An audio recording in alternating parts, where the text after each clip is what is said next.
অস্ট্রেলিয়ার একজন ডক্টর, নামটা এখন মাথায় নাই, কয়েকদিন আগে আমি ওনার আর্টিকেলটা পড়লাম, অ্যাবসলিউটলি 2 সপ্তাহ আগে, মুসলমান ডক্টর। উনি গাজায় গেছে, প্যালেস্টাইনের হচ্ছে যে ইয়া করছে, ওটাকে কি বলে, অপারেশন করছে।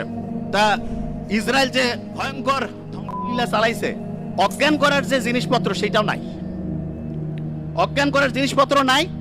উনি জানে যে অজ্ঞান করার মাঝখানে হচ্ছে জিনিস শেষ হয়ে যাবে। অপারেশনের মাঝখানে ঘুম থেকে উঠছে, উঠে কোরআন তেলাওয়াত শুরু করছে, তারপরে অপারেশন উনি বন্ধ রাখছে। তা যিনি রুগী বলতেছেন আপনি অপারেশন করেন, বলছে ইশারা করছে, কোরআন তেলাওয়াত করছে, ইশারা করছে, বলছে তুমি কষ্ট পাচ্ছ না?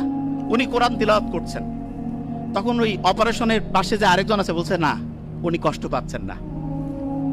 তা এই ঘটনাটা যখন শুনলাম তখন মনে হলো আল্লাহ যে বলছে যে কোরআন হচ্ছে শেফা, আমরা তো বিশ্বাস করি সত্যি টঙ্গর মগর বিশ্বাস, খোসর মসর, এরকম বিশ্বাস নাই, হবে হবে কিনা